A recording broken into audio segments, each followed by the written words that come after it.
Halo guys, balik lagi di channel YouTube gue. Hari ini gue mau menjelaskan bagaimana sih laporan keuangan itu dibuat. Nah, kemarin itu sempat ada yang komen, "Bang, tolong ajarin dong cara baca laporan keuangan." Ya menurut gue sih buat baca laporan keuangan itu ya sebenarnya mesti paham dulu gitu bagaimana laporan keuangan itu dibuat.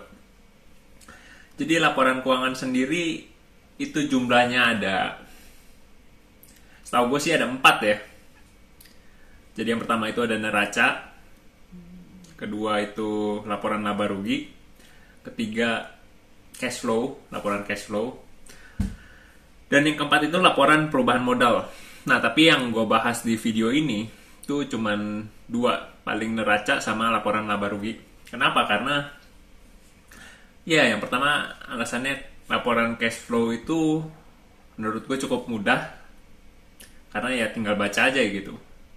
Kayak laporan atas kas terima dari pelanggan, terus kita pakai kas buat bayar karyawan, buat bayar bahan baku segala macam, buat bayar bank atau buat bayar utang bank maupun bayar bunga bank, bagi dividen juga. Jadi dia mencatat seluruh arus kas, baik kas masuk maupun kas keluar. Jadi ya arus kas ya isinya begitu. Dan kenapa gue nggak bahas laporan perubahan modal? Karena ya laporan perubahan modal sendiri juga gue nggak selalu lihat gitu. Jadi kalau gue baca laporan keuangan, yang pasti gue baca itu ya pertama balance sheet, terus neraca, yang pertama neraca, yang kedua laporan laba rugi, dan ketiga cash flow. Nah, ketiga itu gue pasti baca. Terus ya laporan untuk perubahan modal sendiri ya, modal itu berubah kalau terjadi laba atau rugi kan. Tapi kan itu udah dijelaskan di balance sheet maupun di neraca maupun laporan laba rugi. Dan paling ya perubahan modal kalau terjadi stock option juga baru berubah, mungkin baru diperhatikan. Atau convertible bond, biasanya surat utang menjadi saham, bisa juga warrant ya, dari warrant. Jadi nggak gitu terlalu diperhatikan lah itu laporan perubahan modal, kecuali ada beberapa aksi korporasi. Oke, untuk mulai video ini ya gue jadi untuk menjelaskan tentang cara membaca laporan keuangan, gue akan menggunakan apa itu bilangnya, simulasi, perumpamaan bisnis ayam. Ya oke, langsung aja. Ya, jadi untuk memulai bisnis ayam, jualan ayam geprek, kita butuh yang namanya kios.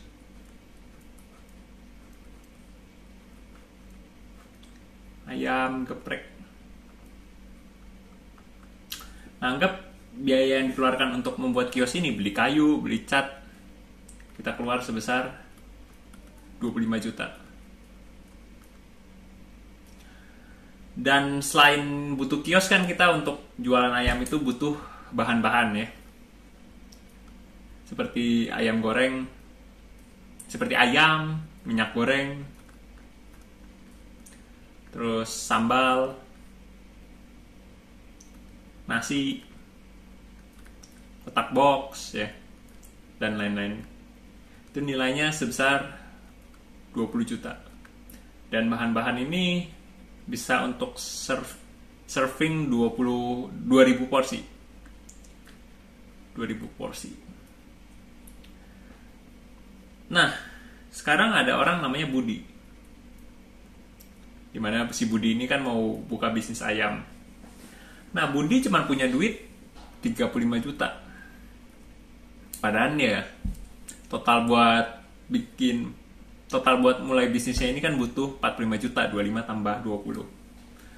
Berarti dia masih kurang 10 juta. Nah, 10 jutanya lagi anggap dia pinjam dari bank deh. Tapi pinjam bank jangan 10 juta, terlalu mepet. Pinjam 20 juta. Bunganya 20%. Nah, berarti kan ada total modal totalnya itu 55 juta. Berarti ada kelebihan 10 juta ya. Jadi dari 55 juta cash yang dia punya, 25 juta buat beli kios dan 20 juta buat beli bahan-bahan. Jadi sisa duitnya itu ya 10 juta. Nah, lalu skema ini bagaimana kita catat dalam laporan keuangan? Untuk itu ya gue butuh buka Paint halaman lain. Nah, di sini ada balance sheet atau neraca.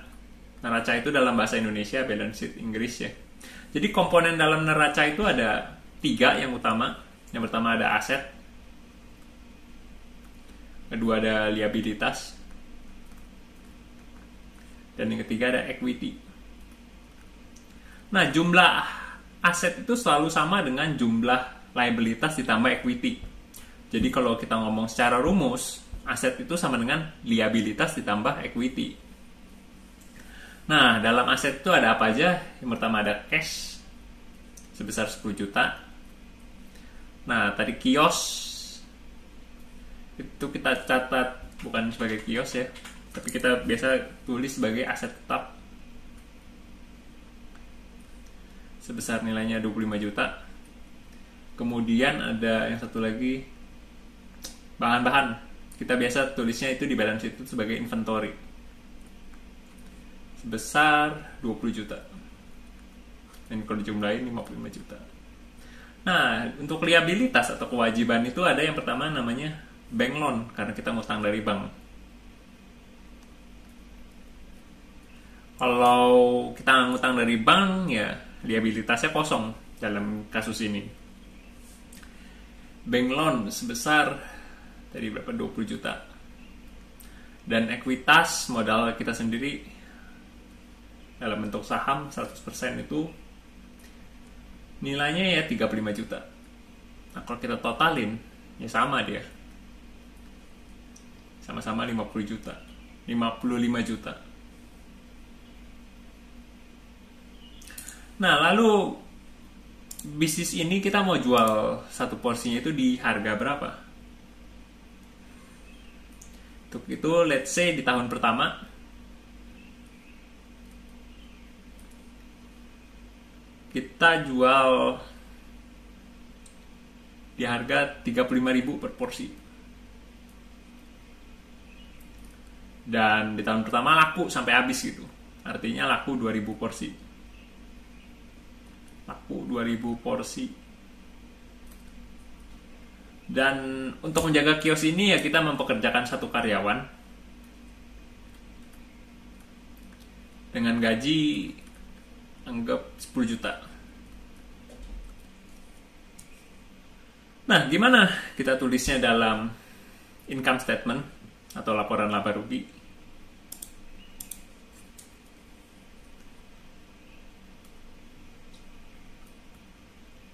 Income statement atau laporan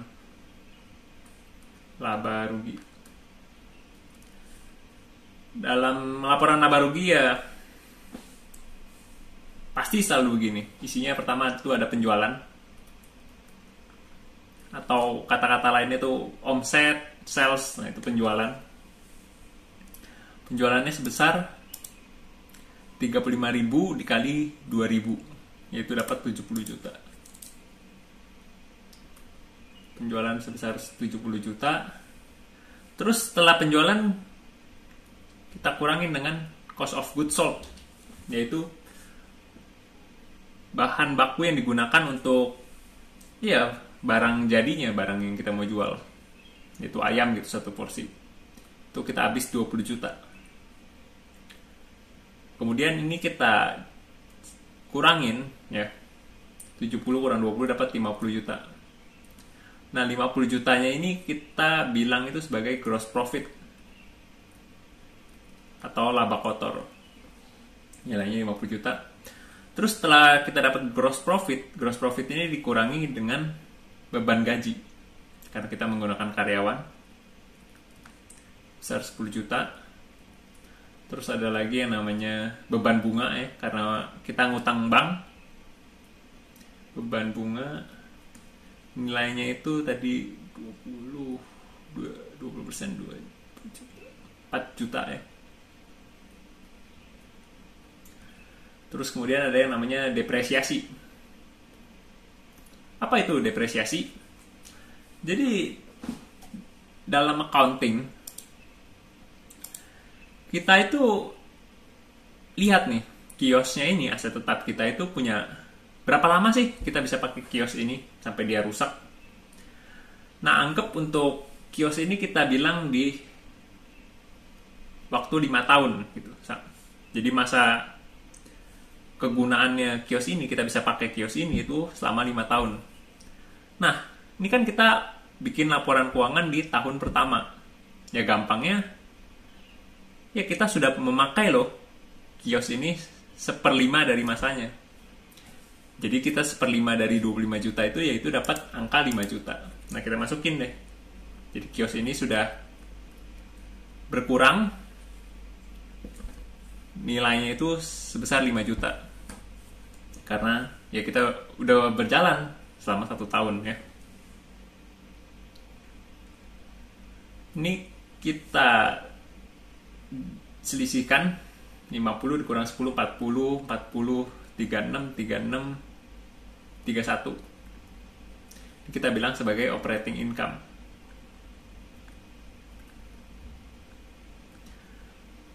Nah, kemudian operating income dikurang dengan pajak. Anggap ya 20% dari 30 juta lah, 6 juta. Kita selisihkan 45 juta. Nah, ini kita bilang sebagai net income. Ya, jadi ini ya, bagaimana laporan keuangan itu dibuat. Ya, jadi itu ya cara membuat laporan keuangan secara simpel. Ya, semoga dengan mengetahui cara membuat laporan keuangan bisa dipakai untuk membacanya juga ya. Karena gue sebenarnya sih sempet ngajarin teman beberapa, nanya ya bagaimana sih cara baca laporan keuangan.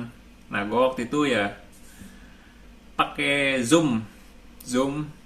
Orangnya tuh ya bukan cuma 1 kali gitu, gue sempet sampai 3-4 kali lah. Ya gue kasih lihat laporan keuangan perusahaan terbuka, habis itu gue ya kasih tahu bagaimana gue bacanya. Nah, ya mereka sih kurang paham gitu. Jadi ya di video kali ini gue lebih menyederhanakan supaya ya semoga bisa paham. Ya, by the way ya, menurut gue sih kesimpulannya sih dari ngajarin ya teman gue itu, ya mungkin membaca laporan keuangan itu yang nggak bisa diajarin. Jadi itu kita mesti cari tahu sendiri ya. Baca-baca, ya pertama mungkin pahamnya itu mungkin 10% dari laporan keuangan. Tapi semakin banyak kita baca ya, banyak perusahaan, banyak cara menulisnya berbeda ya, makin lama kita makin paham gitu. Karena ya, dalam laporan keuangan itu, misalnya kayak depresiasi aja itu punya beberapa model, dan perusahaan itu sah-sah aja mau menggunakan metode yang mana gitu. Jadi ya pengalaman ya adalah guru yang terbaik sih harusnya. Oke, sekian untuk videonya, semoga bisa membantu. Untuk yang belum subscribe boleh subscribe, dan jika merasa terbantu boleh bantu gua balik untuk like video ini atau di-share jika ya bisa membantu gitu. Oke, sampai ketemu di video berikutnya guys. Dadah.